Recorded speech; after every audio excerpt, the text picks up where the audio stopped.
the UFC fighter, the dude that punches faces for fun, Dominick Reyes. If I throw a flying knee at a hog, I'll We might go hand-to-hoof combat with these things. I imagine looking at somebody through RoboCop's electronic eyes, and now you go missile, bomb, atomic bomb. No! I'm scared money don't make money. You're not first, you're last. Here we go, already kicking it off, boys. It's time for another Checkers or Wreckers. D, I'm going to be honest with you, bro. You got those sleepy eyes going on. I'm going to be honest with you, dude. We done had an action-packed 36 hours. I can tell by that raspy voice, he's still got morning breath already. I need more sleep as right now. I literally still smell the Waffle House on his breath. QD, you actually took care of us last night, make sure we all got home, which seems unreasonable for a thing to do, for you to do, but you did. Yeah, I'm normally the first one to sleep in the truck. I knew last night when D was like, hey, you want to pull the boat? I'm like, oh, man. You know what that means. He's already thinking so far ahead. You're going to have to be the one that's awake the latest while everybody sleeps on the way home. Unless my boy here takes you by our local Whataburger. That's what I was just about to say. The one that looks the sleepiest in the room. That's right. That's because he was 2 hours off on staying up, but also getting up 2 hours earlier. Our boy, the UFC fighter, the dude that punches faces for fun, Dominick Reyes, in here with us. Thanks for having me. How you feeling after this weekend? I feel great, man. I'm just on a baseline right here. I'm not. Yeah. I'm trying not to go too high up, too high down. I'm just trying to ride it out. I'll be honest with you, it's tough with us because that ebb and flow comes and goes. It's excitement, it's danger, it's questioning my life decisions along the way, right? Yeah, all of that happened in the last 36 hours. I promise you. I questioned a few things, but I just said whatever. We'll run with it and we'll see what happens. I think the toughest part was the limited sleep that we got over the past 3 days, dude. I'd agree. Yeah. The fun was worth it, I feel like, because we started off Friday night. We were hot. We came in hot. Came in super hot. It feels like that was a month ago now, to be honest with you, dude. Usually I feel like we get limited things done on a weekend and we have so little free time. But that was only like a day and a half ago that... Yeah, we came in to shots. Like got off the plane, checked in real quick. All right, let's do this. Bruh, got shots. Bruh, got it rolling. D, what did we even do Friday night? I'll be honest with you. I only remember starting Saturday morning now. Dude, it seems like so long ago, when in reality it was like what we said, it was only 36 hours ago. Yeah. Bro, it seems like days and days ago. Yeah, I'm foggy. And my voice, bro. Y'all had the boat radio up so loud last night, trying to holler directions. It wasn't bad. It wasn't bad until we got under the bridge and started the dance party underneath the bridge. The amphitheater. Yeah, bro. You can tell Quinton was talking loud over the music because he's kind of a little bit hoarse this morning. Yeah. You get him up on the front of a boat trying to tell stories. I seen him up there with Dominick holding his phone right in his face like he was showing a kid pictures. Look at this one. Look, max brightness. Well, the whole bow fishing deal. So I'm like, all right, these are the do's and don'ts. I don't want to send him back with an arrow through his head. So I was telling them, and I was like, hey, D, will you turn it down? And they're back there partying. And he goes, I can hear you. And I was like, yeah, I don't want to yell. I'm not worried about you hearing me. He can hear you because I just got real close. Well, yeah, I seen y'all getting awkwardly close last night. I was like, what? I don't know if it was the drinks or what it was. In all honesty, what did we do Friday? Man, so I picked Dom and his buddy AJ up from the airport. I don't know, like a little bit after work. Went, dropped them off at the hotel to get checked in and all that kind of good stuff. Then we went and met y'all for dinner. Had a good little dinner. Then met some. No, there was a bunch of us. From the gym, yeah. All y'all's people. It was like 15 of us. We met for dinner. Bro, I had a super good dinner. Got full. Then we went out and had some fun. Hunting things, doing night hunting. That's right. Night hunting. And so to just set this up to preface it, Dominick, you're getting, and have been your entire life, but you're getting bigger into off-roading in the side-by-side aspect. Absolutely. Just picked up an X3 last year, and man, I'm addicted. I'm so addicted to it now. Whose fault is that? My Freaking best friend AJ. AJ over here. Bro, he's a bad influence. Just hanging out with him for a weekend, I can tell he will get you in some dicey situations. And an expensive friend, I feel like. We're going to call him Club Hand.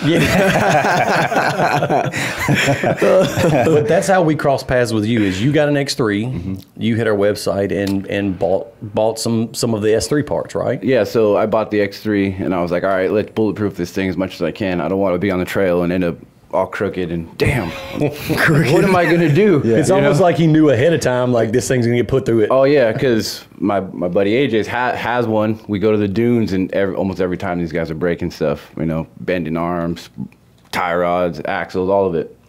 So I was like, all right, let's kind of bulletproof it as much as I can. Let's put a good cage on, etc. And then he was like, okay. I was like, which company is the best? That's all I want.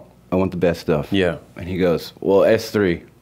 They got the best. They got the best arms, bro. I'm gonna tell you right now. I'm like, all right, let's get them. I ordered it, and then Dustin messages me like, hey, are you really Dom Reyes? You didn't have to tell me because I already knew. I already knew you was. Let me tell you how he knew, though, because I remember going through this, and the order comes in, and he screenshots it. We're all in a group message. He screenshots it, sends it to us.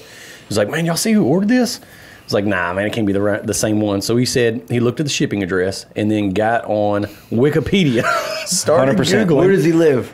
He's like, bro, they're in the same town. Could there be two Reyes in the same town, Dominicks, that we're shipping parts to? And so old boy's like, I got to fire one off. I was like, it's him. I was like, y'all, this is the Dominick Reyes. I was like, man, this is super cool. It's kind of like a creepy girlfriend thing. Did you think that when you got the message? You're like, No, it was actually one of the very first times I ordered something, and I was recognized from my order. So I thought it was super cool. yeah. I was like, yeah, this guy knows what's up. That's what's So up. like you went running around the house like somebody knows me.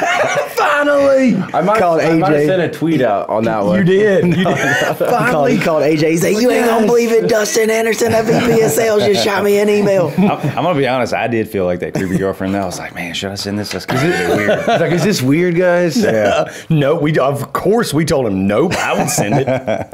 That's not the worst thing that Quinton's ever put in somebody's DMs. And to be honest, watching AJ swiping, bro, Oh, man. he was not selective on his right swipes. I think that's what happened to his hand, bro. That thing swole up from swiping so much. Just tendonitis. You got tendonitis. Tendonitis. God. So Dominick, you're best known as a UFC fighter, and you've been fighting not so long, probably in comparison. You've trained and been in martial arts for a long time, but haven't been fighting professionally very long. Yeah, it's been about 6 or 7 years. Yeah. Which Total. that you've been fighting professionally. Yeah, Which 10 is years total fighting. no time Nothing. at all. But that's what people know. And like, I know in the realm of fighting, you're in one of the higher weight classes. So you're at the 205 weight class, which is light heavyweight, but you're at the top of that heap. Yep. In 205, I feel like 170 and 205 are like the premier classes. stack. Yeah. I agree. It's been the premier weight class for a reason, because we're as big as you can get without getting sloppy and slow. Yeah. So like, once you get like heavyweights, they're hit super hard, or they do certain things really well, but it's hard to have real athletic, quick, fast, doing little guy moves. You don't see a lot of little guy moves in the heavyweights, but the light heavyweights, we could do it all. Yeah, and it's kind of a blessing and a curse because, you are one of those guys. Like, to watch you move, to watch you fight. And if anybody that's listening hadn't seen him fight, you need to go to YouTube and watch some Dominick Reyes fights. And what was crazy to me is when you came in, how physically a big dude you are. Like, I'm 6'3", 200 pounds, but like standing by you, I'm like, God, this freaking dude is. And then to know you're that athletic and that capable, it's crazy to know that you're at the top of the heap of what I consider probably the most difficult class to fight in. Deadly class. Like one punch, bro, you're out. Well, yeah, because you're proportional. How tall are you? I'm 6'4". Yeah, you're athletic proportional at 6'4". So like you're saying, past that in the heavier weight classes, they're not much taller, so they're not as proportional. Exactly. So yeah, crazy. And then the way I've gotten to the top so quickly is just attention to detail. Yeah. Like, I've left no stone unturned, and I've been diligent, and I've had crazy commitment and dedication to this, to where it was like, I'm gonna do this and nothing's gonna stop me. I'm not gonna put anything in my path to stop me. Like, I'm not gonna stop myself by putting things in my path. Like, I don't have a wife, I don't have kids, you know, things like that. And then I'm just focused on what I'm doing. And then from football, I learned how to study film and really break things down and learn things without having to do them all the time. So I could learn from watching without like much learning curve. Like, I could watch and be like, all right, I could do that. You told us to, like, your attention to detail is you went as far as to get in people's head when you played football, because that's something we didn't know. We didn't know that's where it all started in the draft. And then you decided, like, I'm going to go fight. But you said you would do as much research to find out their family members' names to talk to them on the line to get in their head. Are you serious? Yeah, man. So we'd be playing whatever team. We'd get the running back, the receivers, you know, guys that I'm going to come in contact with. Yeah. And then we just talk trash. Like, oh, you know, Susan or whatever your girlfriend's name is. Said they would double take. Yeah, they'd be like, what? What'd you say? Like, hey, mother effer, what'd you say? And I'm like, you know what I said, and she knows what I said. And he'd be like, oh, hell no, like, dude. Then you just get in their head and you just mess with them. At that point, you're in their head, bro. Yeah, like, you just said my mom's name, bro. Yeah. Like, you said my girlfriend's name. Like, what's up with that? Like, You and these guys live in other states, like, flying planes to our state, or we're flying to them or whatever. And then all of a sudden, I'm saying your girl's name, your sister's name, or whatever. But you had to research that naturally. Like, you had to go figure all this out, and you would use it against those dudes. Well, we had kind of do the research for you. Yeah, and just hand hand you the names? Yeah, then just be like, all right, this is what it is. Like, if you want to, the skill players would get, like, all right, this is the receiver. Like, this is the receiver, so the corner would know his name or his girlfriend. And and you could just mess with them all day, dude. And it's good. It's all mental. It's effective, It's warfare, bro. For me, I think a lot of people perceive those really rough athletic sports like that's like football and hockey, and especially any form of fighting, is like, for a lot of guys, they are just physically monsters, and they were just good at fighting, and they grew up rough and stuff like that. I don't think they relate that to a certain intelligence like what you have, which was new to me, to like sit and listen to you, the way you perceive fighting, the way you fight, the way you enter it. It's really calculated. You're just not going in there to just try to overpower somebody or fist fight. You're a very smart guy and a smart fighter.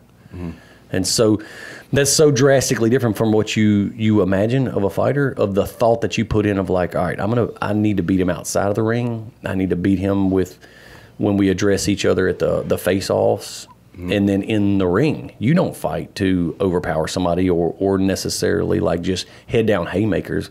Like, you're trying to trick them in, lead them down paths that you want them to go, which I think has probably made you so successful in such a short amount of time. Like you said earlier, you do so much research and you put so much effort into that, and you hold yourself accountable, that you're not just going through the motions of a physical strength thing. Absolutely. You're 100% on. It's accountability, man. If I'm not doing everything I can do and what I'm going to do, the repercussions are pretty severe. Yeah. So, I mean, that's kind of a driving factor, but I want to win, man. Naturally. Who doesn't want to win? Naturally. I mean, honestly, I've done a lot of different sports, a lot of different extreme sports.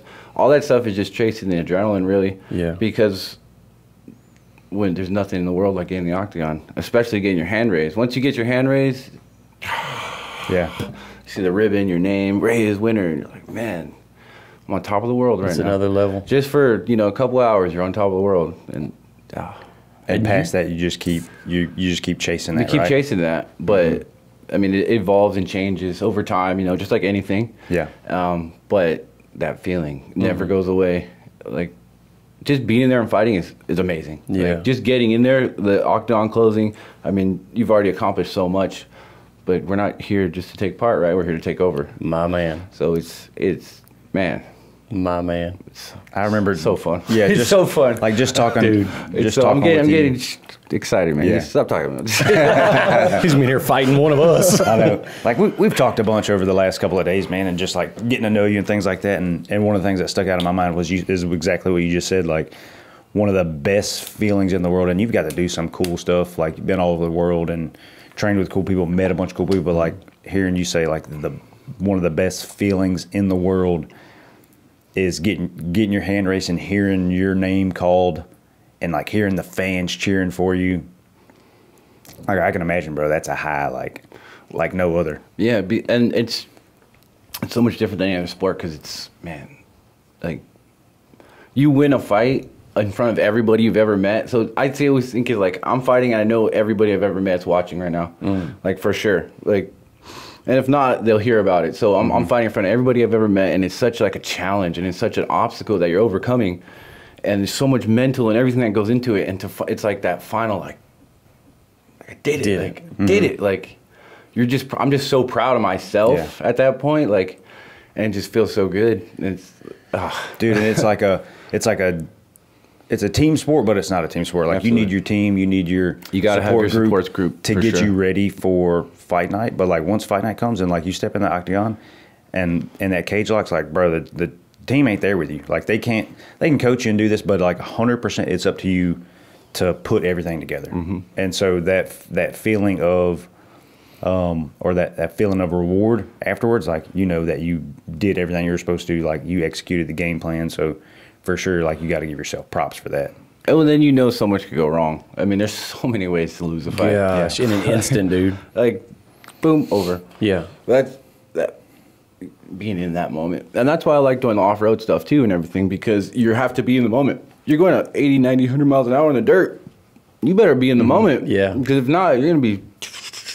Yeah, that's true. Yeah. I guess that maybe that's why you enjoy the off-roading like you do, is like what y'all were talking about a minute ago. AJ was just telling us he was on a dirt bike, so y'all were out riding at one of your local spots, right? El Mirage, California. Which is real fast riding area. So you're in, Dominick, you were in your Can-Am X3.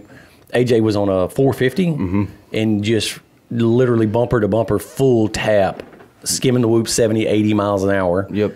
And you're chasing him to where, I remember, AJ, you said when we were having dinner, like, I knew there could be no chance of me wiping out, or that is it.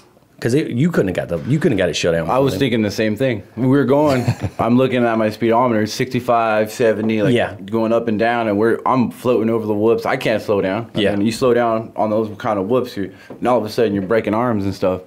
AJ can't slow down. I mean, definitely not. He's almost pulling a wheelie throughout the whole whoop section. Yeah. And something happens that I know for sure I can't stop. I mean, I'm gonna have to circle around and come back, make a loop, and come back for him. Like, sorry, bro, I didn't mean to run you over there. I hope you're okay. Like, I guess that's a big reason why, like, we enjoy racing like we do, and it's similar to how you described that fighting a minute ago. Like, in a split second, something can go wrong. Like, AJ literally catch a rock because you're only running 2 tires, and so you get a flat on one of those, it's a wipe out 100% of the time. And I'm going to tell you and you rode dirt bike, you've had some crashes. I'm sure that you have, AJ, as long as you've been riding. Getting off on 2 wheels and handlebars, it ends bad every time. There's never a good scenario of get off on there. oh no. But you guys can't help but run that ragged edge of life. Yeah, man. When you're closer you are to death, the more alive you are. Yeah. That's funny because whenever we went out Friday night hog hunting, that's what I noticed about AJ and Dominick is when, like, me and Quinton get within distance so that we can eradicate them.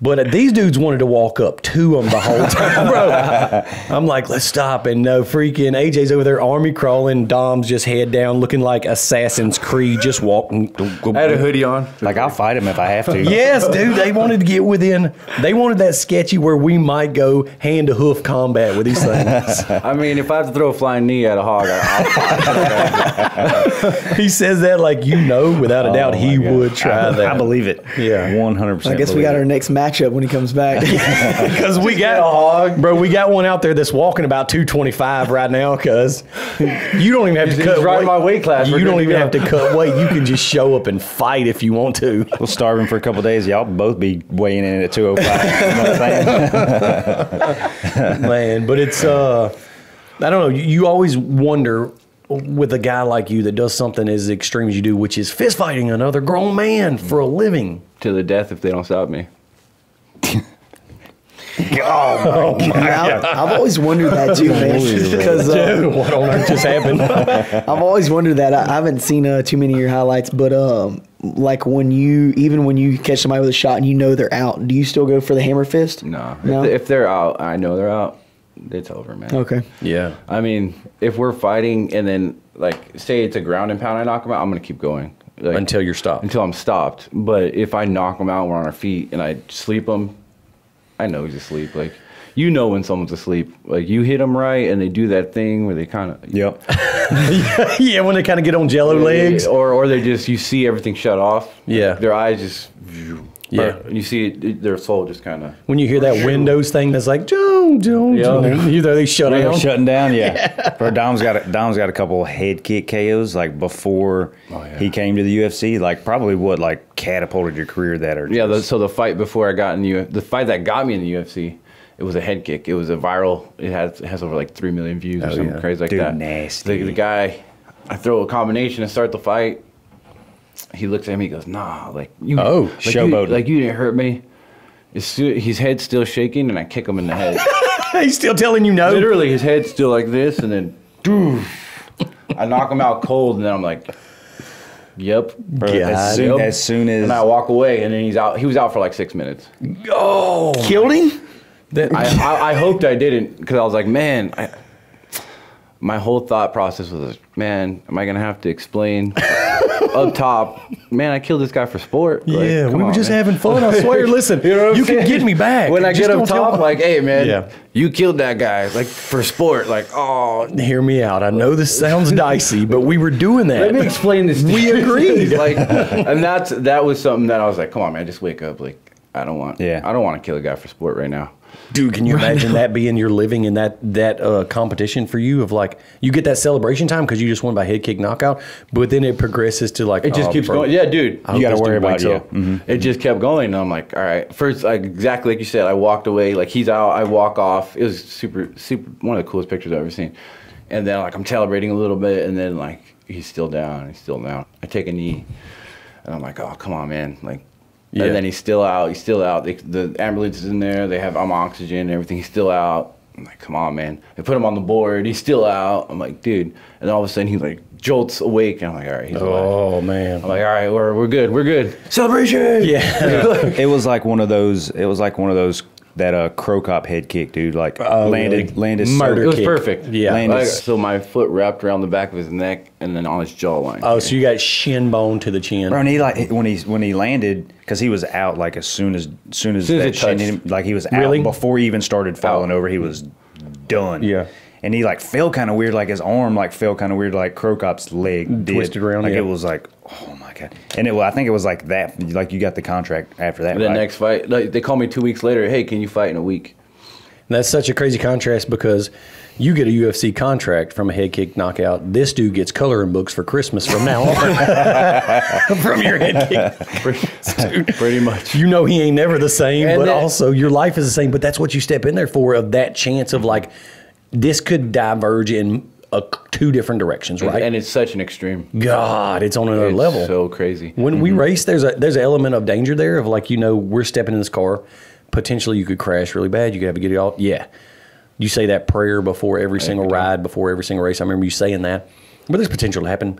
But when you do what you do, it's like AJ riding dirt bikes. There's two options. I come out clean on this and we go home good, or my life could take another turn after this. Dude, every time you show up at your, what I would say the office, it's that Oh, yeah. for you. It's life-changing both ways. And it's just, man. And even on a win, you still get life-changing negative effects, too, because it's fighting. Yeah. You're in a war.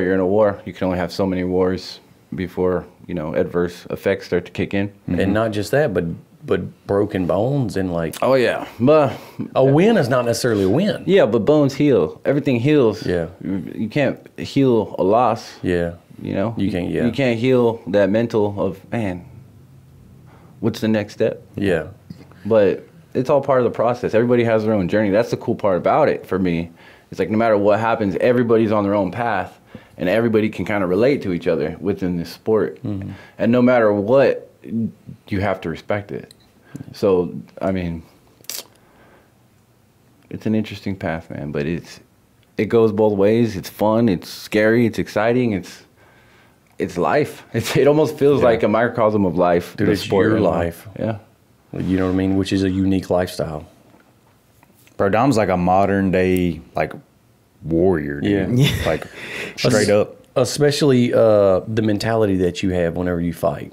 Like we asked you this morning, whenever we was coming in here, of like, You know, what goes through your mind whenever you step in there? Yeah, man.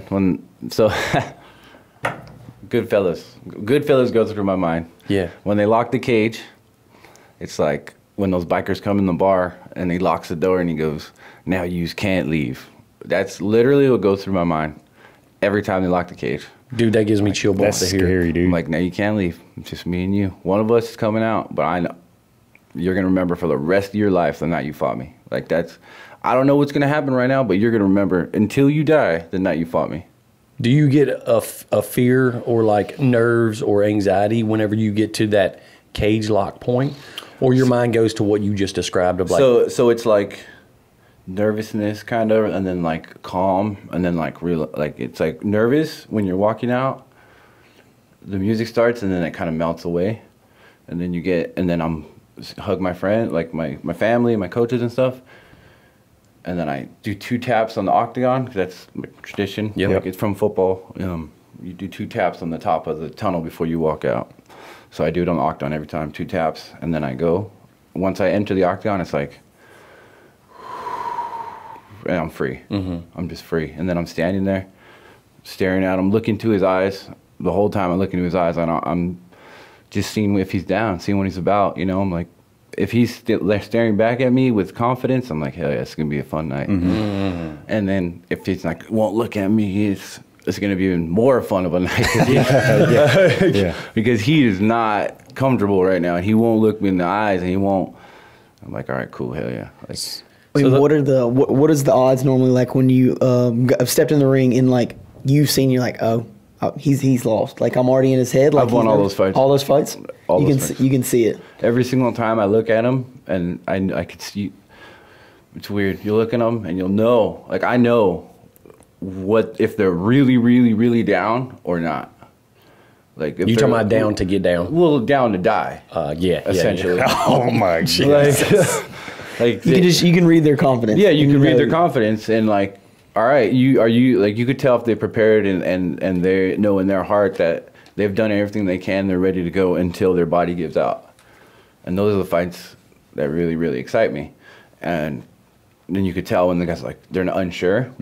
But those fights excite me as well. I mean, because you don't know, like, okay, he's unsure, but he's still, like, that's like a animal with his back to the wall. Like, he's kind of scared, and he just could do anything now, right? He's just freak out or just be on point, you know? That fear might make him even more dangerous, right? So there's always things to worry about, but I'm telling you, I'm 100% when I look at guys and I know, like, all right, this guy's down, this guy's not down. Like my last fight, oh, that was so fun. I don't know if you've seen it or not, or whatever. Oh yeah, it was so fun, man. It didn't go my way, obviously, but man, that was fun. I looked at him the whole week, and I'm like, this is gonna be awesome. just knowing it was going to be. I knew it was gonna be awesome. Like I knew it was gonna be fight of the night. I knew it was gonna be possibly fight of the year style fight. Like studying the guy and learning about him, I'm like, this fool is similar to myself, but a little more extreme in the like the warrior code. And I was like, I'm fighting a real warrior tonight. I'm very excited. Like, it's obviously something that's not, I don't know, fighting a real dude that you know is gonna come out and really come and fight you is, it's super exciting for me.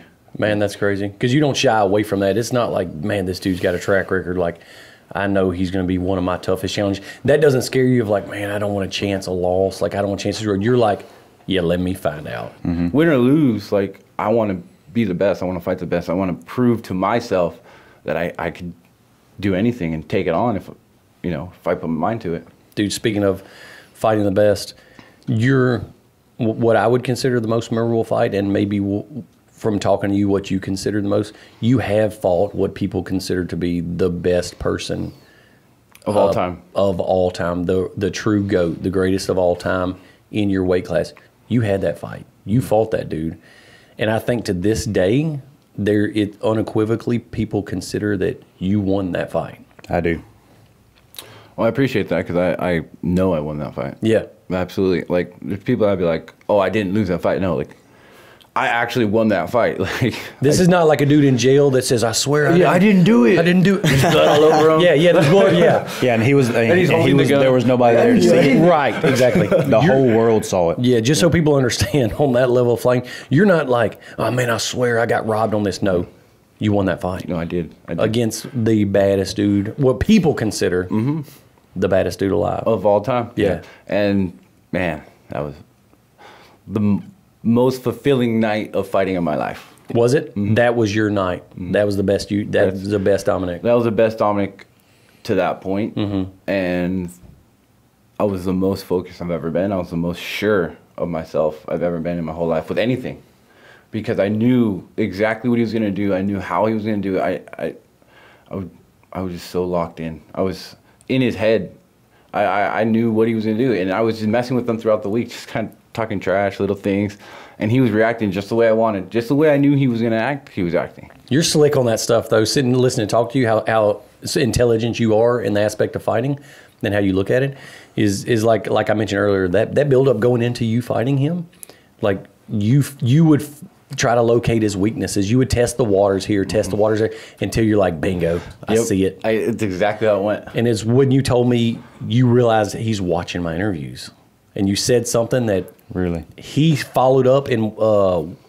John followed up in one of his interviews and mentioned something that you said, and you said, "Now I got him. He's watching what I'm doing." 100%. I said, he's watching me. He's not watching the road. It's not going to work out for him. That's funny. Dude, that's crazy. It's not going to work out. And then I went out there and I had his number. The first three, I mean, it was landslide. Yeah. You know, the fourth, I heard him in the fourth, and then I kind of let off the gas because I was like, all right, I got another round, and I already heard him, so maybe the judges saw me hurt him already. So I kind of let off the gas, and in the fifth, I was like, wow, I'm a little more tired than I thought I was. And I was like, all right, I just got to make it through this round. I'm 4-1 in, you know, worst case 3-2, but I'm 4-1 in my mind. So they read it 4-1 for him, and I was like, oh, when they said that, like 4-1, I was like, oh, okay, I won for sure, 4-1. And then they said his name, and I was like, did they flip, they mess up, they read the names wrong? I legitimately thought they read the names wrong when they first said it. Because going into the decision, there was no concern. You weren't like, oh man, that was close. It was like, I knew I won. Yeah. And then he came up to me immediately after. We shook hands. Before the judges came, he's like, bro, I didn't expect that. Like, you know, like, you're a great fighter. Like, it almost felt like he was passing the torch before. Like, he, like, knew. And he wasn't upset about what happened. Like, he was like, you're the better man tonight. Like, he knew, you know? And then Winklejohn came up to me, was saying the same kind of things. And, like, I was like, all right, hell yeah, cool. Hell, I'm feeling good. I'm the champ, world champ. Like, we'll see. We'll see right now. And I'm like, I'm still in my mind, like, we'll see. Like, and I was like, okay, I won. This is my moment. Like, oh, I did it. And then John Jones, I was like, crushing. Bro, and I think even though you didn't get the W that night, like, for you, for sure, it was a win-win going into that fight. You either were going to win the strap, or, you know, if you lost, it was because you were supposed to lose. Yeah. You know what I mean? You're fighting the baddest dude ever. But I think that fight and you winning and I think in our minds and collectively, the majority of people's minds, like, bro, that fight is what made Dominick Reyes like a household name. Bro, that catapulted you from like a star, because leading up to that fight, like, you earned that spot. Like, you didn't get. oh, yeah. They weren't just like, oh, here's It was 7 in a row before that fight. Yeah, like, you earned that title shot. And I think that took you from, like, star to, like, superstar. The way I could explain it is, I didn't win the belt, but I won a lot of hearts. Yeah. yeah. And it's a weird contrast, because you would think, like, champ defends the title, like, that's another free, but it wasn't that. It was champ defended his title. Okay, cool. No earned respect. But for you, it took you to that next level. Yeah, the people's champ. Yeah. Like, Yeah. for a while.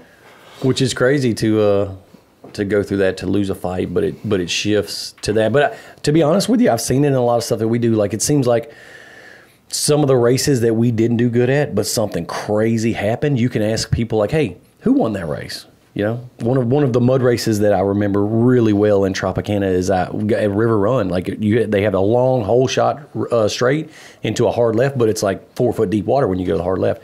So like I had won every race in that bike every time I'd ever raced it. And so on the nitrous down the straightaway, hit the water, and the bike skims and like skates around and just end over end flips it.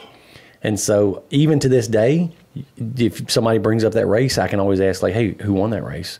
And they're like, I don't know. All I remember is you wrecked that car at the race. It's like that true checkers or wreckers mentality is what people remember more than necessarily like what the outcome is. And I know it's for us, but we're a fan of yours. Yeah. And so it's not, oh man, he didn't get title. It's like, bro, he beat the baddest dude on the earth. What people consider to be. It wasn't, oh man, he didn't defend. It was, he beat the baddest. John lost. Wow. Yeah. Yes. Yes. For you. And it not even John lost in my mind. It's Dominick won. Beat him. Yeah. It's not what he did. It's not what the champion. It's Dominick beat that dude. You're right. You know what I mean? And to me, that made you, like Dustin said, that household name. But what a lot of people don't realize, dude, is how smart you are, how nice of a guy you are, all the stuff that you have going on. Because it's not fighting is who you are. But to me, now that we've spent time with you, it doesn't define you. That doesn't define Dominick Reyes. We only had a perception of you can whoop some freaking dudes, big old dude, but people don't realize who Dominick is. There's a dynamic to you that is the off-roading dude, that is the extreme sports. It's the athlete, the family life that you have with your brothers and you train with them. Like the relationship with your mom and how hard you were telling she pushes you, because she's the one that don't cut you no slack. If there's anybody in this world you're scared of. Yeah, definitely my parents. I'm not scared of them. They're so supportive, and my mom raised 4 boys. Yeah, that's just, and she didn't want to raise no wimps, you know. No sissies. Mama ain't raised no, you know. It's very apparent. That's what it was. I mean, she's a very strong woman, and she always tells me, you know, don't get hurt. Like, she's not like, oh, you know, be safe, don't get hurt. Right. She's like, don't lose. And you're like, Mom. I'm like, what? I'm like, what if, you know, I break my face or whatever? She's like, you could heal. You'll be fine. You know, we'll deal with the long-term effects. You know, I'm your mom. I'll be here for you always until I'm not. But I can't help you with the mental. I can't help you with, you know, you dealing with a loss. I can't help you with depression. I can't help you with, you know, those things that happen after, you know, a big loss or something like that happens. So my mom, yeah, she's just very, very strong woman, and she don't mess around. But she's the nicest lady. I mean, my mom's a sweetheart. I mean, I'm nice, like you said, because my mom taught me to be nice. Yeah. And she taught me to always, you know, help the underdogs. You know, she's like, you're so gifted. God gave you so many gifts. You speak well. You're good looking. You're tall, and people like you. Use that for good. You know, don't pick on the little guys. Don't join all these a-holes messing with people. She's like, stand up for the little guys. Be different, you know. And I've always held on to that. And I've always kind of gravitated towards the underdogs and like been more like low key. But I'm always putting out good vibes, because I'm a big believer in you get what you put in and what you put out there, you know. And if I'm gonna put negative stuff and be, you know, a hater or something like that, then that's not. What good can I get out of that? What good is that going to do for my soul, for me and the people around me? Nothing. It's going to make everybody not want to be around me. It's going to make me unhappy. And all of a sudden I have people talking crap behind my back and enemies because I'm just not a good person, you know? And who doesn't want to be a good person, man? Who doesn't want people to want to bring you around their family or whatever, you know? And that's where I'm at. Dude, that's so funny you perceive it that way on the level that you fight, to where you're the highest of the high in the pinnacle of what you do. There's nothing in terms of fighting above UFC. You're right.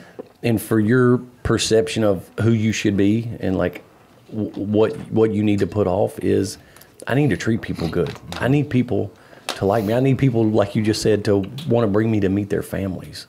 Like, dude, that's I just from hanging around with you, like that's the realest Dominick that I've taken away from this weekend, is That's who you are. You helped us wash the four-wheelers after we went riding, dude. You could have been like, all right, cool, man. I'll see y'all back at the truck. Nah, bro, you was out there freaking hosing your four-wheeler off that you went mud riding on. You know what I mean? Like, you're out there helping us carry the ice chests or, like, load the boat or whatever, dude. It's not just like, all right, man, well, like, what's up? What are we doing? Like, what are y'all taking me to go do? It wasn't like that. You were like, how can I help y'all? Like, what can I do to help us all have a good time together? And it's almost like being around you, like you bring everybody up around you. You know what I mean? I know you and AJ are working on some projects, but it's not like literally sitting around hanging out with y'all. It's not like the Dominick show. You know what I mean? You didn't show up and feel like AJ's like tagging along with Dominick. Like, bro, you're like, man, AJ's an entrepreneur, dude. AJ's got a place in Havasu that he rents out for people to have a good time. You know, he takes people. It was like everybody around you, you're trying to bring up with you, dude, and not like, hey, look at who I am. I don't think I ever saw you interact with somebody since we've been here. And, like, you kind of get that vibe of, like, y'all know who I am, like, when we went places. Like, you're almost surprised when somebody recognizes you, it seems like. To be honest, I kind of am. Because the fame and all that, when people recognizing me, it's kind of new. But it happens all the time, yeah. But now it does. But it's just, I don't know. I feel like just Dominick, the third born, and I'm just trying to do my thing. Like, Yeah, you're humble, and you hadn't let the success like get to your head or change who you are. Like, brother, you just are who you are. You know what I mean? Like, when we were at dinner the other night, and I think DJ asked you, he's like, man, why'd you bring AJ? Like, were you not comfortable? And you're like, no, that's my buddy. Like, I'm going to do some fun stuff. I want him to be able to do it too. You know, it's not like, hey, I needed him to help me do this or take care of this, or I wanted him to do this while I was here and make sure this got done. I was like, you literally want him to come because he's your buddy, and you wanted him to experience this with you. You know what I mean? With like what's cool. And you know, like DJ mentioned, up to this weekend, like we only knew like Dominick the fighter. Like exactly. Fighter interviews that sleeps people. Yeah. That sleeps people that's fought for the title twice, that we watch on freaking TV. Like you just see the ultra focused, exactly, ready to go. I know exactly what I'm doing on this fight. That's pretty much it. Like, we didn't know the Dominick that we met this weekend that we're talking to now. Like, there's a whole, like DJ said, different side, a whole dynamic that people don't know that's really cool that we got to experience by you coming down here and sharing the last couple days with us. So for us, man, it's been super cool.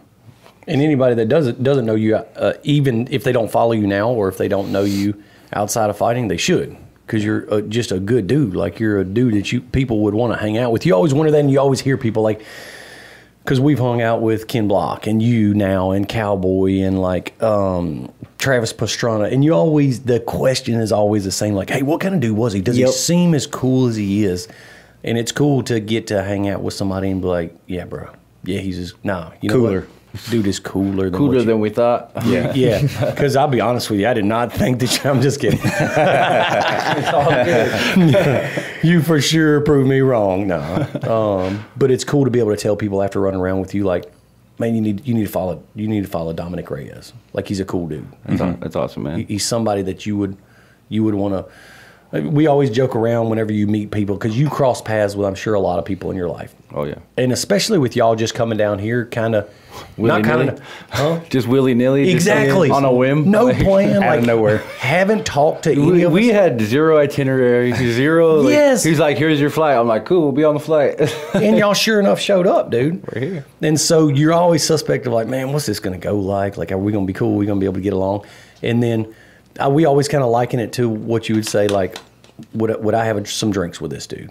Would I hang out with this guy? If I didn't have to in this scenario, would I hang out with this dude? And you're one of those guys that I could tell somebody like, yeah, bro, you would hang out with him. You would go have a drink with him and then kick it. And that's a good person to be, man. To be honest, especially at your level, dude. Because I know from talking to you, you don't consider yourself that way. Yeah, and not really. It's yes and no. Yes, on the professional side, absolutely. Oh yeah. That's the respect I've earned, you know. And then outside of like professionally, like fighting, like I don't perceive myself as like this world beater like Dominick Reyes, you know. I'm just Dom. Like I do at times, but it's new to me. It's right, 'cause I fought John last year, and that's kind of when it all popped off. So it's pretty new to me, but even then it's the same Dom. Like, I'm here to uplift. the way I described it when I first got out of school, college, is I want to be a tower of positivity, a beacon of positivity. Anything around me gets positive energy. Yeah. Like, and that's what it is, and that's who I am. That's what it is, and that's me. And then I just train and fight and have fun and ride dirt bikes and Can-Ams and hang out with my buddies and just like try to be else. normal, dude. Yeah, just trying to chase that a little adrenaline, trying to be normal, and that's the problem. Is like you say, like I just want to be normal, but your idea of normal is full tilt through the whoops. Like at any second, things can go sketch, right? Oh yeah, it's that 100-yard stare. Yeah, it puts you. It's not that. Now you're there. It's not. Let's go sit on the beach somewhere and relax. It's like, nah, bro. Let's go jump out of a plane. Let's go grab a dinosaur. Yeah, let's go grab a freaking dinosaur. We went to Cozumel. We get there and there's like a beautiful. We're on a beach resort. You know, it's a condo. It's super nice. We go outside. We have a private chef, whatever. We're eating, and then our host is there. He's like, "Hey, what do you guys want to do?" I'm like, "Let's go skydiving." And you're like, well, you've got a beautiful beach. Yeah, like we've got a water park here. He's like, "Scuba's the best here." I'm like, "Let's go skydiving." That's crazy. That's insane. He's like, "Why?" I'm like, "Well, because I can't scuba. My face is fractures in it. So I could jump out of a plane, but I can't go underwater." So we got to do something crazy. So let's get into like some questions that I don't know. I consider like I always want to know stuff like this, but like, would other people ask you the same thing? So for me, I always wonder, because you're in fighting, growing up and like in high school and early college, did you just like whoop everybody you was around? Did you fight everybody, or like how was Dominick growing up? All right, well, growing up, fighting with my brothers all the time. There's 4 of us. My eldest brother's 35. My youngest brother's 29. And you're 31. Yeah, so you're right in the middle. Bro, just constant. You said y'all used to play King of the Mat? King of the Mat. We Dirt Claw Wars. Actually, who didn't? The whole. I mean, it was constant wrestling, constant. You know, just random Royal Rumbles in the living room. You know, and then as we got older, it became okay. Now we got gloves. Now we're boxing each other. Okay, now we're at a gym. Okay, King of the Mat. Let's close the gym and let's all just do King of the Mat. But growing up, man, I honestly got in maybe one fight. Are you serious? Yeah, I'm not a confrontational person. Like, I'll diffuse it at all costs usually. Not at all costs, but like, I don't want to fight on the street and all that. College, I didn't get any fights. I didn't really fight at all until I started fighting professionally. I had my first amateur fight in November of 2013, right after the draft. That is not that long ago. Yeah. No, 2013, not to be fighting at the highest level now. Yeah, to consider where you are today and like how recently you started that. Yeah, but growing up, didn't get a lot long. of fights. I'm not confrontational. I'm not a puff my chest up. Oh man, you know, I was just good at what I did, and I'm not a showboat kind of guy, so I didn't have many enemies or anything like that. In high school, I didn't go to one party because when I was in high school, my family didn't have a lot of money. You know, there's 4 boys, it's a lot going on. I can imagine. So I couldn't go to college unless I got a scholarship. Like, no education, you're gonna just start working or go to college or military. Those were our options, just like anyone else. I did research. This is kind of what I have to do because I didn't know anything about college. My dad came from Mexico when he was 13 years old. So my parents didn't go to college. They don't know like how to even do it, you know?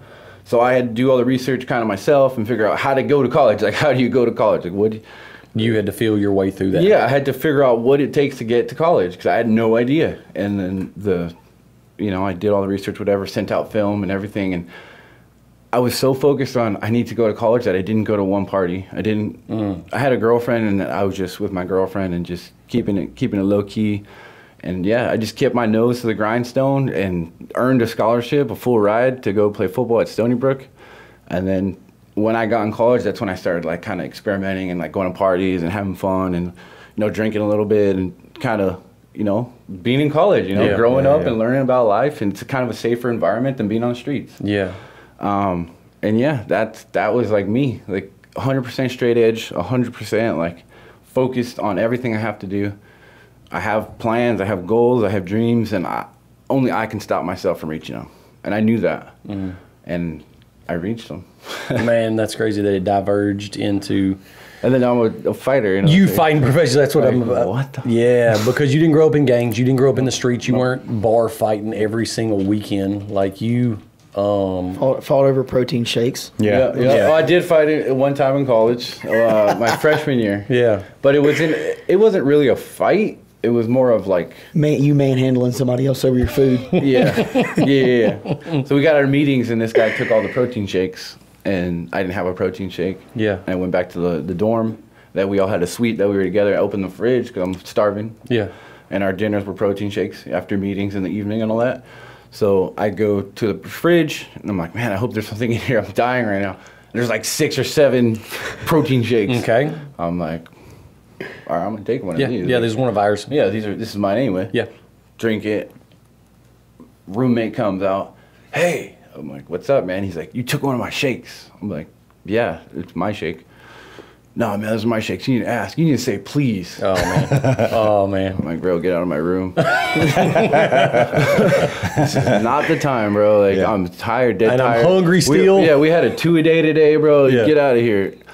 No, man, you need to apologize. I'm like, bro, I'm not gonna apologize. You get out of here. This is my shake. You stole it. Yeah. Like, first of all, I didn't eat because you took more than you were supposed to. You're hoarding these shakes, and we get them for free. Like, what are you doing? But you're trying to avoid. Yeah, and I'm like, bro, like, get out of my room. Yeah. Just get out of my room. And he's like, no. And he steps in my face. Oh, I'm man. like, bro, I promise you I'm going to hurt you if you don't get out of my room right now.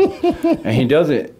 And then I said something to him, and he like pushed me, and I put him in a guillotine, and I lifted him up off the ground. He's a lineman. I'm a 80-pound safety at the time. I'm just 18 years old, straight out of high school.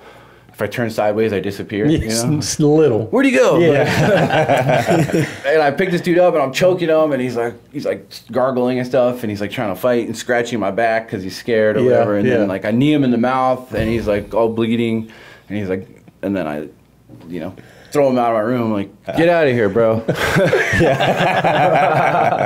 And then, the next day I'm at practice, and my coach pulls me into the office. I'm like, man, I'm in trouble. I might lose my scholarship right now. I'm kind of freaking out. I'm like, dang. And he goes, listen, Dom, I heard about what happened last night. I'm like, I know, man. He's like, and I just want to say I'm proud of you. I'm like, wait, what? He goes, you didn't hurt him. He's like, you went over there, and you handled it like a man. You didn't hurt him. I'm like, oh, okay. And he's like, he was just. Bottom line, after that, I was a big leader on the team. I ended up being captain, two-year captain in a row, and my coach, I was one of his favorite players for the rest of my career. And that guy, he was there too, but he didn't play as much. It wasn't the same. Yeah, he wasn't the same. He got checked for the first time in his life, I think. Yeah. I think that was the first time he ever got checked because I didn't hurt him. I wasn't trying to hurt him. I was just like, dude, I was so irritated. It takes so much to get me to that point. Like, you wouldn't believe how much it takes to get me to the point where, if you could get me to the point where I'm going to fight in the street, I'm going to fight you. Yeah. Like, It's too late. We're fighting. If you're going to get me because to it that takes point, that much. yeah, is the if point. you're going to really get me to that point, it's going to take a good amount of work to do, or a circumstance that's like you're just trying to take advantage of me, or just. Which doesn't make any sense because you'll literally fight somebody that says, yeah, I'll fight him. Yeah, I'll fight him. All right, let's meet in this cage and we'll fight each other. You say it's so difficult to get you to fight a person, like in the streets, but you're just like, well, what's his name? All right, I'll sign that piece of paper. Well, what's his name? So how much? I'll fight him, I get. Okay. Exactly. Maybe that's the contrast. Maybe it's like, okay, this is my job. All right, I'll fight him then. Exactly. So a protein shake payment or He'll fight for either one. Dana White's going to hear this in the next contract. X amount of dollars, one protein shake. That's He's all like, it listen, takes. Dom, I got a protein shake for you, bro. Yes. Will you fight for it? That's all it takes, Dom, to fight is one protein shake. Yes, done. Man. That's crazy. So something that I'm sure a lot of people don't know, and I don't know, I could probably speculate, is where and when did the nickname come from? Devastator. Oh, the Devastator. Oh, that's a good question. So we were training at my brother's gym at the time, and we're out there, and I'm learning how to kick. I don't know how to kick. Who knows how to kick off the rip? You can't. But it's such an unnatural movement. Like, oh, I got to rotate my hip. I got to, like, throw my leg first and then rotate. Like, it didn't make sense. And then I finally figured it out. And when I figured it out, dude, I was kicking so hard. I kick really, really hard. Like, that's one of your my whole life I've been on my legs, my feet, my powers all comes from my legs. So I have a lifetime of built up muscle strength and stamina and all that stuff. So when I learned how to kick, it was devastating. It was devastating. And that's exactly what it was. So I was kicking the bag. I was literally folding it in half every time I kick it. It's a big, long banana bag. Yeah, like and every a time Muay I Thai kick bag. it, it's almost clapping the bottom up because I'm literally folding it in half. My brother's like, bro, those are some devastating kicks right there. Like, I would never want to get hit with that ever. He's like, you know what? I'm going to call you the Devastator from now on. I'm like, so just by default, you got it because of what you didn't name yourself that. No. You got that because people watched you kick and was like, that's devastating. Yep. And then we had like a kickoff. There was like a bunch of pro fighters and stuff in the gym. Like, who could kick the hardest? And I won by like a landslide. No comparison. Not even close. And yeah, that's why I'm the Devastator. And so when I do land these kicks, dude, I'm kicking these guys really, really, really To another planet. like really hard. Yeah. Like, Bro, and you told us at breakfast this morning, you're kicking people to try to take everything they got. well, yeah, when I fight people, I'm fighting to take everything. I'm giving nothing and I'm taking everything. Anything, whatever. That's your mind. You're literally like, I want to take their house. I want to take their dogs. Their house, their dog, car payment, whatever. I want it all. You want the car payment. I don't want some of it. I want everything. Yeah, the good, the bad. But when you try to kick somebody, you're like, I'm kicking his head to Well, another yeah, planet. when I kick them, I'm like, worst case scenario, they block it and I break their forearm. Yo. Like, And you're capable of that. oh, yeah. Yeah. I think the biggest thing I'm scared of because I kick so hard is breaking my own shin. The Weidman, the Because that's a Henderson thing now. Silva. That's a thing now. You know, I kick really hard, and if you mess up, you know, they check it just right. You take the blow. Snapped. Clack. Oof. Yeah. You think that that's- would be my biggest worry too? If I thought that kick would- hard like Yeah. that, like breaking my if leg. you commit like that. Oh yeah, I thought I broke my leg in the John Jones fight. I kicked so hard one time, and he checked it. Shin to shin. It was knee to shin, his knee to my shin. Oh. Dude, I thought I broke my. I 100% thought I broke. I thought I was gonna put it down, and it was just gonna be loose. Yeah. Yeah. And it wasn't. I was like, all right, I'm still in it. We're Thank good. goodness that's still there. It hurt, but I was like, all right, we're still in it. We're good. And for people that don't understand what it's like to get checked, like when you're kicking, is you can get a baseball bat or a 2x4 and literally just get your buddy to swing it directly into your shin. Yeah, have your buddy swing it like a baseball bat about 70%. And go to your shin bone with it. Shin bone. Yeah. And then see how you feel. And so if you don't know, if you're scared to do that, go get a bread roller, one of those old school, and just run it. Run it up Just and down run it your up and down shin. your shins. That's a quarter of, not even. It doesn't feel great, but it's not even close. That just touches the tip of what it feels like to go not shin to even shin. Close. Like you felt your bone flex. Yes. Like you've done things. You know, Yes. man. Yeah, absolutely. It was like, poof, and then you feel like, like, oh, okay, that's real pain. Like, Were you? but you don't feel the pain; you just feel like the tingling. Yeah. because you're in the adrenaline. Your and body the fight tells you, like, and something's all not that. right about yeah, that. it's just like, like, oh, that was a big whatever that was big, and hopefully it's still there. Quinton, are you still down to take that 30%? Yeah. I guess we're gonna have to. 30%. We're gonna have to. It's kind of like a tradition that Quentin's got to take a 30% to the thigh from every UFC fighter we talk to. So but you guys got Francis Ngannou coming next? I don't think he got invited for that. But in fact, we got to ask Quentin that. Man, But you're going to take a 30% from me because it scales up from we're gonna here. have to. Yeah. The good thing is Cowboy was Orthodox, Dom's Southpaw. Oh, so the other leg. Yeah, good. So it's not like you're going to take it to the same leg. No, Yeah. you'll take Yeah, it it's to the great. other leg. That's great. Those old bruises. So in fighting, in terms of Mortal Kombat, do you feel like the kicks are your finishing move? Like, what is your attribute that you lay down the law with? It's weird because since I've been in the UFC, I've been knocking people out with hands. I have Really? not got no head kick knockouts in the UFC. Just dropping them with your hands. Just dropping people with my hands. So I mean, I think the uppercut's my special move. Really?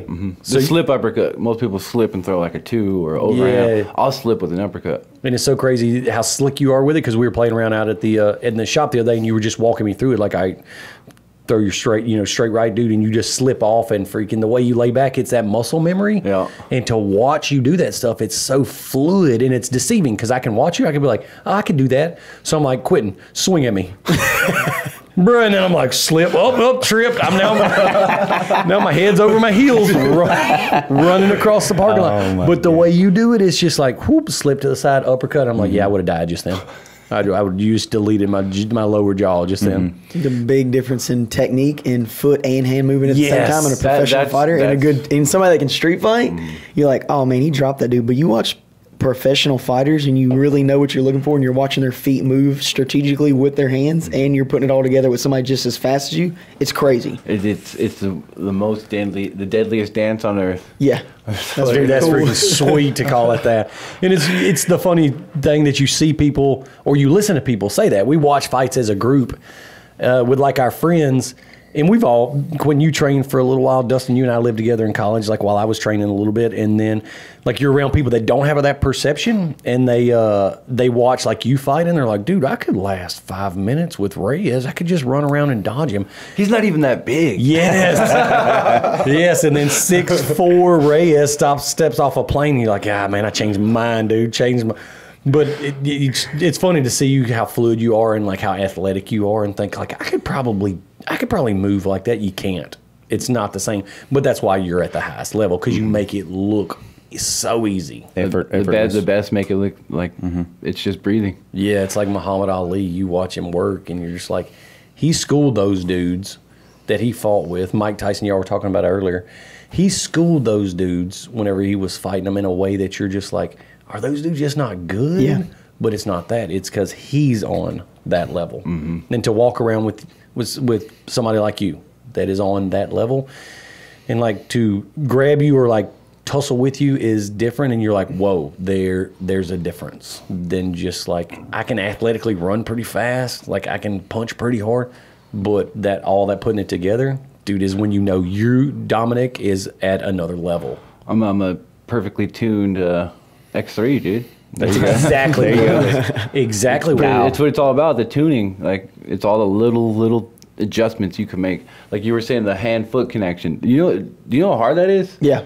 Dude, it took me a solid year and a half to learn how to connect my hands and feet, like to where I'm just normal. Like I throw a punch, I move with my foot every time without even thinking about it. Now, before I had to think about it, like it took like actually like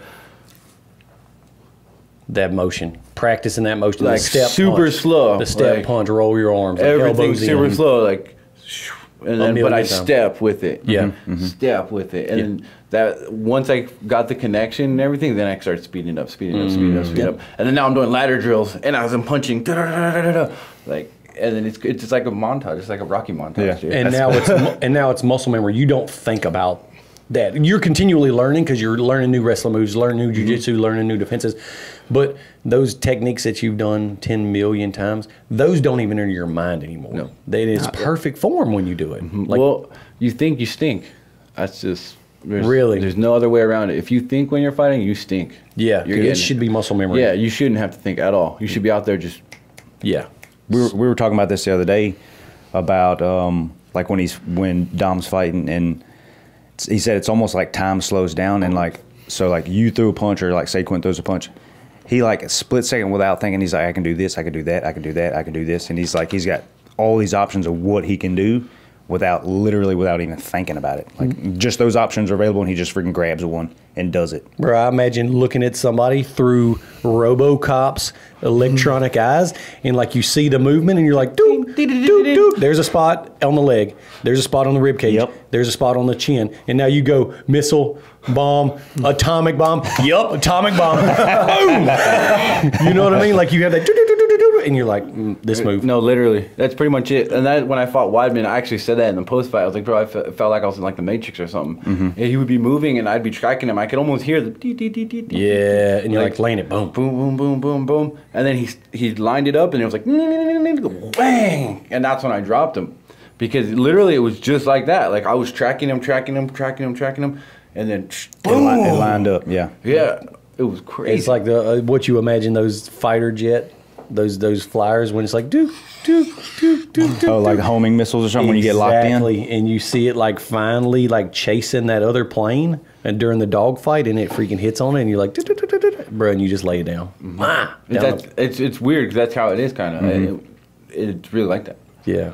Like I'm constantly assessing, making little adjustments, but it's always like this or this, this or this.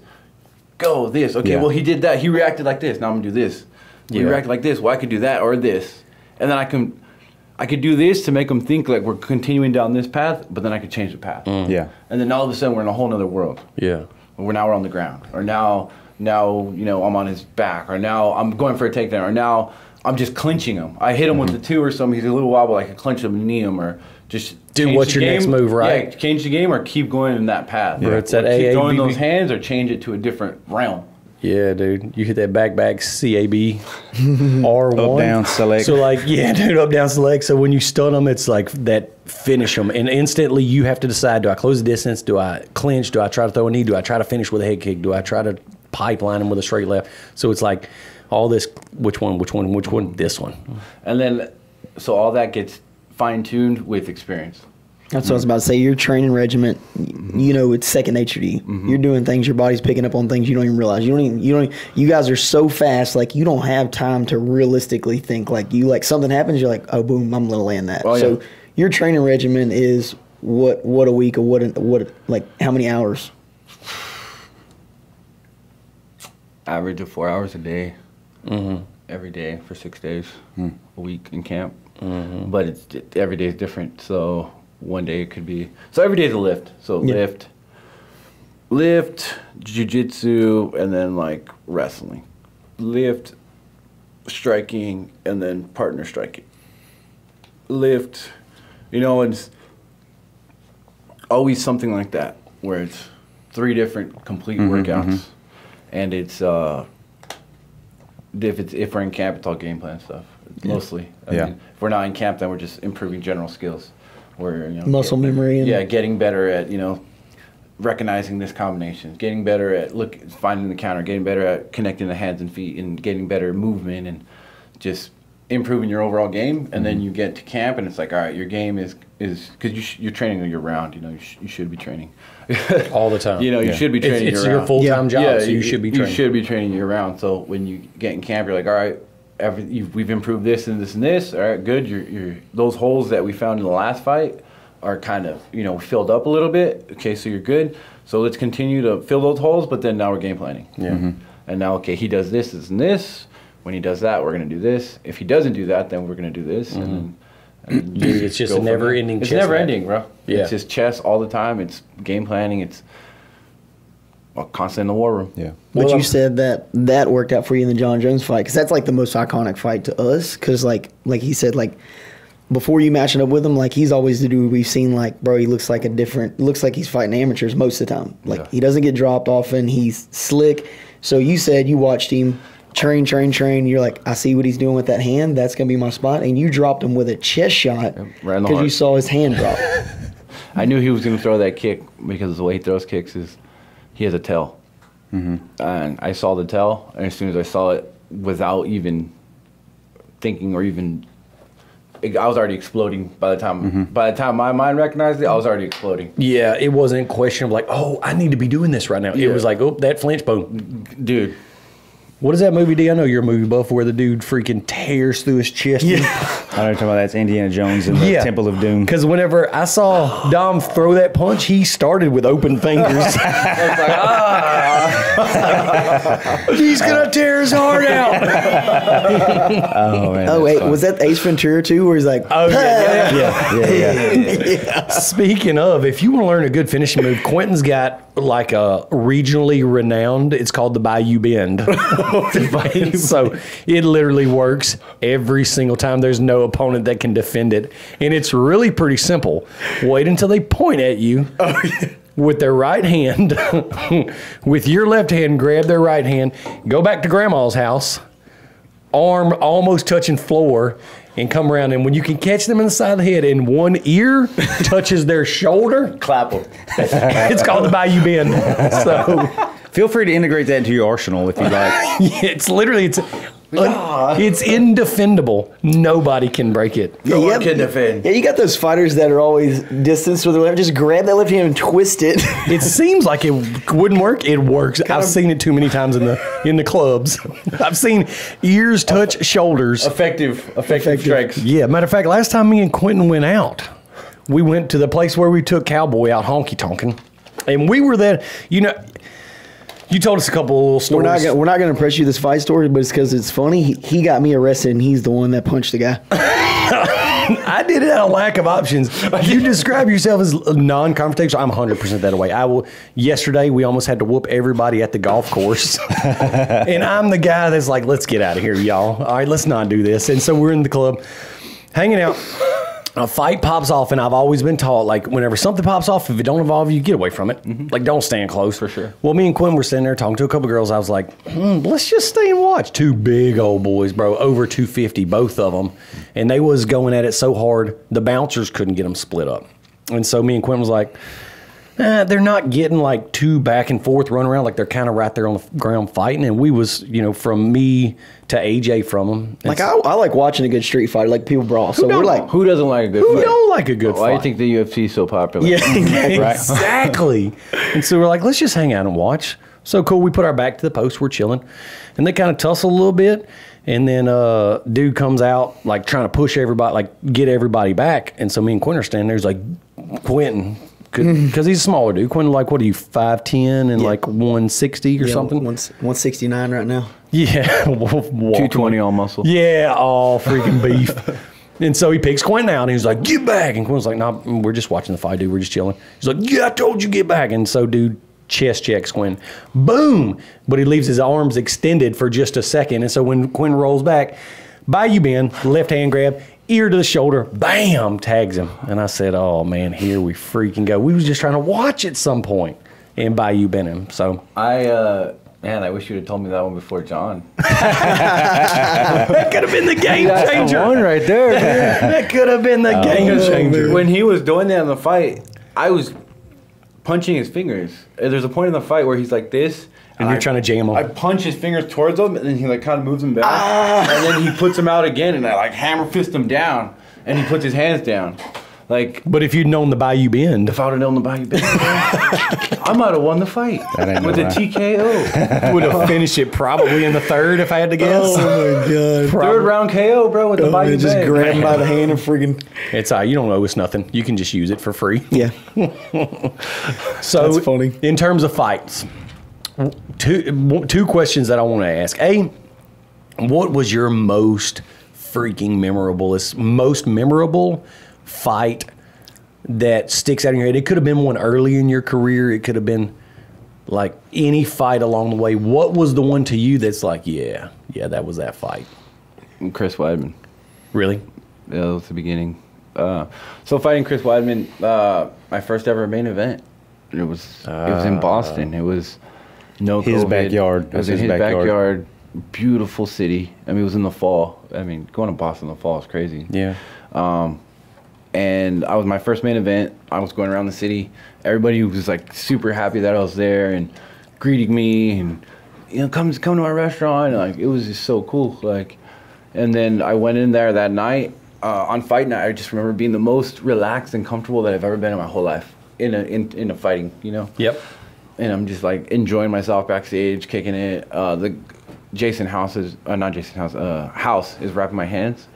And he's like, man, you're living it right now, bro. He's like, you're living it. This is what you're going to remember for the rest of your life. Yeah. He's like, you're going to be like, when you're old and you got your grandkids, you're going to be like, let me tell you about a story that one time I was in Boston. Yeah. Yeah. That was your fight. That was that. I went out there, I knocked him out in the first round, you know, but it wasn't just that I knocked him out. He took me down, you know, and he couldn't hold me down. He's, you know, all-American wrestler. He's, you know, his grappling pedigree is crazy. Yeah. And he had no chance. It was your night. Yeah, he had no chance. And he holding me down, couldn't do it at all. I got up, and like I said, it was like Terminator that night where I was just tracking him, the whole time. And then I landed the shot, dropped him, and then I hammer fisted him, knocked him out. And it was just, everything was so perfect. That's like, one that you'll always remember. I'll always remember that. It was my first ever main event. I mean, I'll remember, you know, all of them pretty much, but my first ever man against a huge name, you know, Chris Weidman. Oh yeah, you know, Anderson Silva. Like, yeah, and I looked up to him coming up. You know, he's that dude. He's doing it right. He's got a family. He's a good guy. You know, he's in the entertainment industry now. He's doing movies and things like that. Like, kind of where I want to be, right? Yeah. Like, Yeah. And this was, for me, I was kind of mad because he moved up weight to fight me, and I'm like, bro, you've already had a whole pie, and you're trying to take my slice of the pie right now. You messed the wrong. I'm one. like, bro, this is not. No, in no world are you gonna beat me. You're not taking food off my table. I'm number 4, number 3 in the world. You're moving up to my division to fight me. Like, if you think you're just gonna come in here and walk on me, no, man. In no world was he gonna beat me, and I was never gonna let that happen. And when I went out there and fought, and I did it, and the way I did it, and it was just so perfect. Yeah. It was like a dream come true fight. Yeah. And my my other question, the second one, is who in all of your life has punched you the hardest? Who do you think was My last fight, Yuri Provaska. the hardest you've ever been hit? That dude hits hard. Yeah. Yeah, yeah, when he definitely the hardest I've ever been hit. Jan Blachowicz, he hit me hard, but it wasn't like hard, like, oh man, that hurt. It was just like he hit me, and then like I felt like tingling throughout my body. Like, it wasn't like, oh man, that hurt. It was just like he hit my spot. Like, damn it, like, because I was still there all the way. I was just like, no, like that's why I did like that weird, like the jello walk. Yeah, because I was fighting it. Yeah, he hit instead of just like falling. I was like, he hit me. I was like, oh, that felt weird, and it was like, it felt. The way I'm falling makes sense to what I said. I felt in my body. I felt like long, heavy Z's. And so you were going back. Yeah, it felt like. Yeah, dude, that's weird to hear you describe that. Yeah, and I was like, no. It was like, and then I fell, and then it stopped, and I was like, okay. And then he hit me, but it didn't. And then I like went to defend, and the ref stopped my fight. I'm like, man, I'm still here. You were still clear-minded. Yeah, though. I'm like, I'm still fighting, bro. Like I fell, but like it wasn't like. I guess the way I felt scared the ref too. You know, like, what's that ref? And then my nose. Let me send him a message. And then my nose is broken, so you know. Yeah. But mentally, you were still clear on that. I was still fighting. But your last fight, like obviously, you landed a crazy Once in a lifetime. Yeah, for sure. But during the fight, the punches, he was still hitting you hard. Well, he was like literally jumping across the cage at one point, like jump, jab punches. Yeah. Like I've never seen it before, and he was hitting me hard, dude. Like he was putting all his weight behind it. To where he had some stank on it. You was like, oh. Well, there was like one or two times he hit me. I think one time he hit me on this side of my face, and I had no vision. I couldn't see. Knocked your eyes crazy? No, it was all black for like 10 seconds. And I was out there, like I was still moving and stuff, but I couldn't. Pretending like you knew what was going on. But I couldn't see at all. Like it was just black, and I was just out there just moving like, I'm fine, you know, poker face. Yeah. But I couldn't see. Dude. That's crazy. And I'm like, I really hope this foot doesn't follow up right now. Yeah, because I don't know where he's at. And then, bro, if you'd had your back to him, just staring at the cage, and then like it would refocus, and then I would land a shot. Yeah. So it would be like, oh, I can't see, and then I'd be like, oh, I can see him again. Here we go. Like, Yeah. It was that kind of fight where it was like, boom, boom, Yeah. boom, boom, boom. Like we were. You sure he didn't pull an aspirin out of his waistband, crunch it up, and throw it in your eyes? Blood sport. Blood sport. Blood sport. No. Oh, dude. It was crazy. Yeah, and that's the first time I've ever been hit, and not in my eye, like just in my head, that made me lose vision. Bro, you had some brains moving around. Dude, I was in like, there. this is not a. I was like, all right, well, I'm still here, so we're still fighting. Man, dude. You knew, like, as soon as you see, like, my only options is I've got to give him one back. Yeah, it's like either fight him back or you're Fight gonna him get back. really, really hurt. Like it's a fight, you know. I gotta fight this dude back. Like it's either hit him right now or he's gonna get the confidence that he's hurting you. Yeah. Yeah. Because it didn't look like he was hurting me. He didn't think he was hurting me. He was. Yeah. You wasn't gonna show that. I was great poker face. I mean, that's half the battle, you know. Yeah. If I'm gonna show you I'm hurt, you're just gonna attack me and kill me. Like Yeah, because we see that in fights all the time. Like, you even watching, you're not there. You're like, bro, he knows. He's Even when the hurt. camera's not in the right angle, you can see their body language change, and, like, they just go for the pounce. Like, they like, oh, I heard him. I'm fixing to go in and just start swinging for the fences. Yep. You know, so trying to put him he would out. hit me and I wouldn't like make like a different bite. I would hit and then I'd be like, okay, and I'd just kind of like, just stay calm, we're good. Just keep your breathing. Yeah. You know, don't let your heart rate spike because then you're gonna get tired. Yeah. You know, so I'm just like, all right, we're good. And I stay calm, keep a calm face, and then they're like, all right, well, he's not. Didn't affect him. Yeah. Yeah. Yeah. Dude, it was such an entertaining fight. Such an entertaining fight. Dude, I could sit here and tell stories and listen to these all freaking day. But if we don't wrap this up, they're gonna miss their flight home. Yeah, you're right. You're right. So next thing for me is AJ, you and Dominick have recently opened some gyms that are not just like a regular 24-hour availability gym, but you guys got some different options for them of like where are your locations, where are your new gyms? So we have Ultimate Fitness. That's the name of our gym. It wasn't a stealing the UFC or Uriah Faber, and it was nothing like that. It was just Ultimate Fitness. We bought a gym. That was kind of already the name of it, so we just ran with it. It fit. Yep. What we're doing. But we have fitness centers. Regular gym, 24-hour, but then we also have a CrossFit area, like not a functional strength area with turf, really nice squat racks, Airdyne bikes, things like that. And that's where we do our functional strength training, things like that. But all our gyms have that. That's included in the membership. Yeah. So we have... They have availability for the normal stuff like treadmills, Stairmasters, free weights, stuff like that. But then you've also got that next level strength training stuff as well. Like the professional level, functional training stuff. Yeah. And that's what makes our gym special, I think, is we sell it for the same price, but we have more. We offer more. Yeah, what y'all have. And AJ, where did y'all get those? Because y'all live out west in what area? So we live in California, Southern California. Yeah. The first one was in Hesperia, our hometown, our alma mater for high school. Yeah. And then the town right next to it's Oak Hills, which is actually pretty much where Dominick and I grew up. And so we got the chance to buy out a gym that had been there for 10 years. Unfortunately, the owners, he got sick. So they turned the gym over. Day one, we were in there negotiating. Mm-hmm. Because y'all wanted to take that opportunity. Because you have a lot of different little business ventures, not little, but different business ventures. Yeah. And you and Dominick have been friends or have known each other since childhood, have been friends together. And now you guys run together and working on projects together. Right. But you're in business and real estate and stuff like that. And for Dominick, you have that avenue and you have that following, and it's just a like a no-brainer for you guys to get together and do that stuff. You're ex-military, and so you're into fitness. You've trained and stuff like that. So for y'all, it was like, hey, let's go down this road together. Let's open these gyms. Let's use my brand recognition to get these things going. Yeah, it was for me personally. It was like I love fighting, but I don't want to fight for the rest of my life. Yeah, it was like you got to make some smart decisions, some good investments, take care of myself for the future. Yeah. And that's was my thing on it. And then AJ is the expertise in the industry. He's ran gyms. He's worked at Equinox. He's been at the pinnacle of the fitness industry, and he understands how to run these gyms. So I'm using his expertise, my likeness, and we work together. It's a good combination because you have experience in doing that with your lease property or your rental properties in Havasu and stuff like that. Right. So it was kind of a perfect storm, right? So Dominick and I retired out of the military. I came back to Hesperia after working at Equinox. Dominick and I started working out at the high school together. He was still in the regional scene, and so it kind of worked out. But it was actually right after the Weidman fight, we closed the deal on. That's when we actually started expanding. Yeah. And it worked out pretty well. But yeah, my expertise is fitness. I was a master fitness trainer in the Army. My first degree is exercise science, CrossFit level 1, tier 3 trainer at Equinox, NASMCPT. It's my passion. Yeah. Fitness is my passion.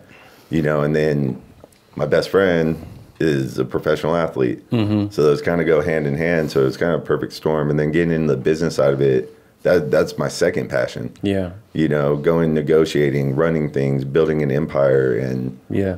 Because people don't know you, but you're an expert negotiator.